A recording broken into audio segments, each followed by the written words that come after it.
Hey, I'm Shaily, and you're watching EatBreatheBooks. Da da da da. Hey everyone, I hope that you're doing super well today. So I wanted to come on here and show a cute little vlog slash haul of me going to the LA Times Festival of Books a couple of weekends ago. It was so much fun. I went on the Sunday date, which was the second day of the festival, and I got to meet so many amazing authors, including Josh Peck, Christina and Lauren of Christina Lauren, Jasmine, Guillory, Hazelwood, and Michelle Quach, Emiy, Wibberly, and Siegmund-Broka. I am so excited to show you the clips of me like meeting them and talking to them and stuff, and also I will be showing each book that I got signed by them and like what the book's about. So without further ado, let's get started. I'm going in no particular order.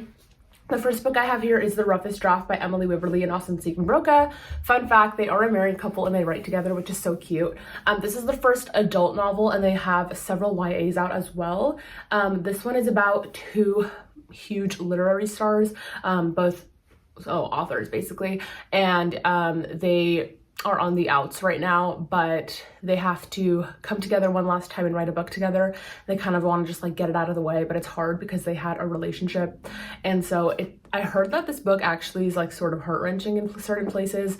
I'm really excited to read it, and it was so nice talking to Emily and Asta. They are so sweet, so I'll put a little clip of that in here. The sound on these clips isn't so great, so I'll just recap what we talked about. So Emily and Austin have written several YA books, and this is their first adult one that they're signing for me, and they have another adult one coming out, I think, this year. And they were just talking about how it's fun for them to like write YA and also new adult and to like go back and forth between the two, you know, the similarities and the differences and how they plan to keep writing in both. So they were just really sweet and really nice, and I just think it's really cute that they're a couple and they write together. I actually attended a panel hosted by The Ripped Bodice, which is this woman-owned independent bookstore in California, and they basically had Jasmine and Christina Lauren come onto the panel and talk about writing romance, which was like so much fun to watch. I was like not sitting very close to the stage though, but I will insert like a clip of like them answering my question.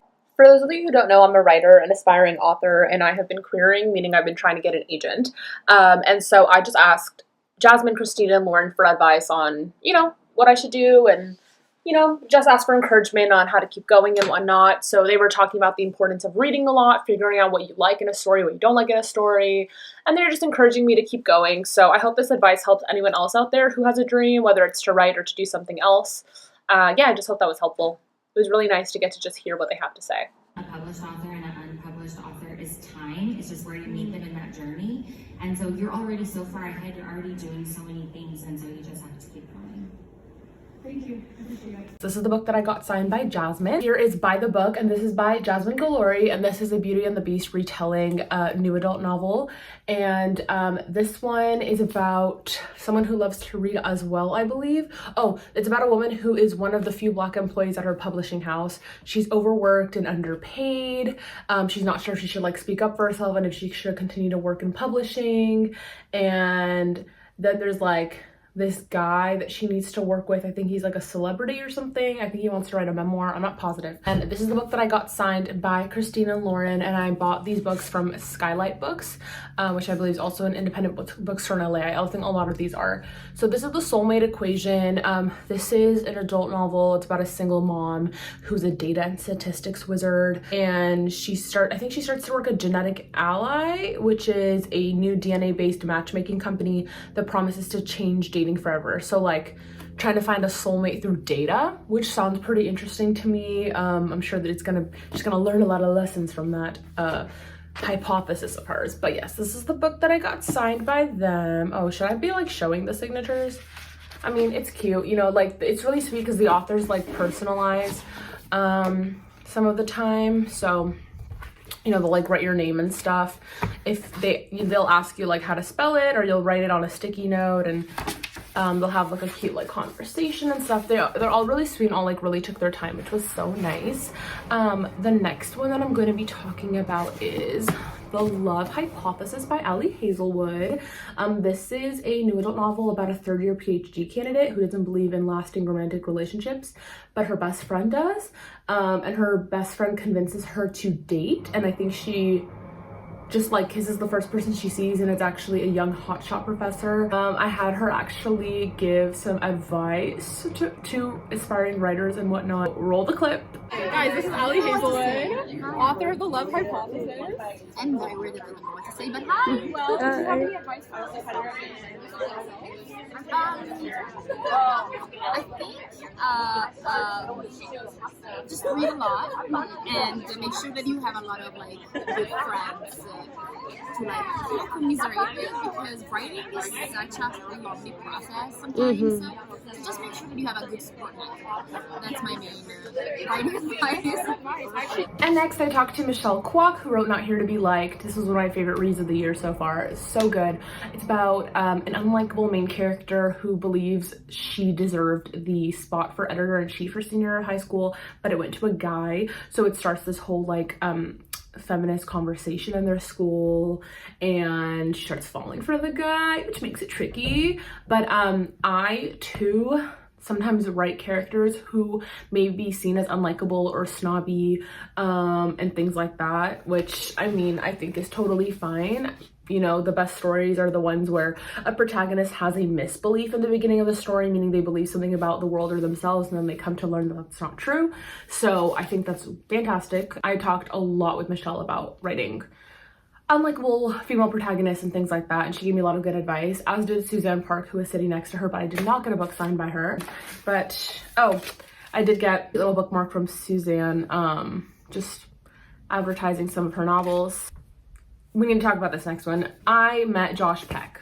This was a really cool interaction because he did a whole panel talking about his memoir, which just came out, which is called Happy People Are Annoying. I'm so excited to read it. I think this cover is so much fun.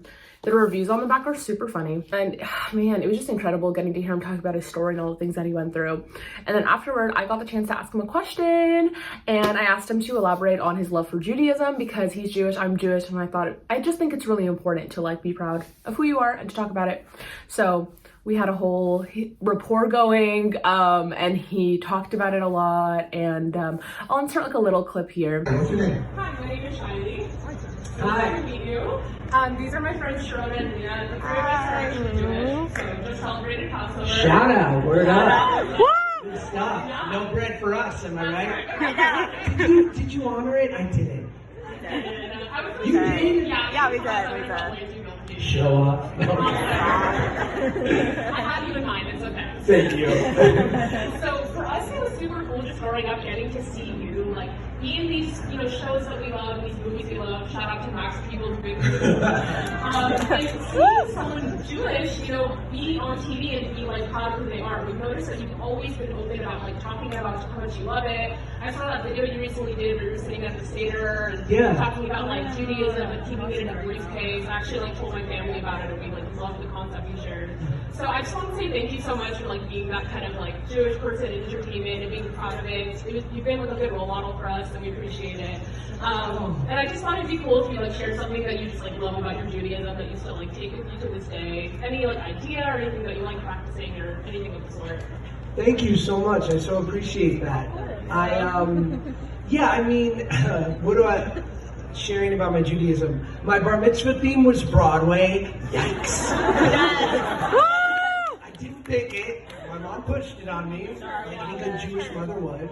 She was like, Star Wars? No, it's gonna be jazz hands. I love it. We were very reformed growing up, so my ceremony and my reception for my bar mitzvah was held in an Italian restaurant. My mom was straight up like, get through your Haftorah because we need to get to the hors d'oeuvres. So she was good hostess in that way. And I think it's so it's very, I don't know what you would say, like it's corny in the sense of like we always hear that, oh, these things will matter to you as you get older when you start to have a family, but Judaism, certainly that's been true for me, where I've just embraced it more as I've gotten older. I think growing up, especially being a boy in New York, there aren't a lot of Jewish heroes, right? There's not like a lot of Jewish athletes that appeal to you as a kid, right? Like there's Sandy Koufax and like, but when you're 10, you're like, no, like Spider-Man wasn't Jewish and Michael Jordan's not Jewish, like, it's Slim Dickens. But especially being an artist and like, you just like, I started to feel so culturally Jewish and embracing this this part of me and the language of the heart, that you could run into someone you don't know and yet you do know them, because there's just so much similarity with language and experience and food and conversation. And then, you know, especially being in the arts, we've sort of done a pretty good job in that area. So, you know, there's just been so many people to look up to and want to be like. So, yeah, I'm so glad that you shared that, and I'm glad that resonated with you. And after he did a signing, and he thanked me for my question, which I thought was really sweet, and we talked a little bit more about it. I told him about like some anti-Semitism that like I've endured in my life working.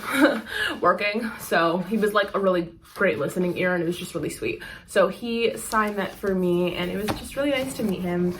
I had a really great time at this festival. I got to go with two of my closest friends, Sharona and Lena.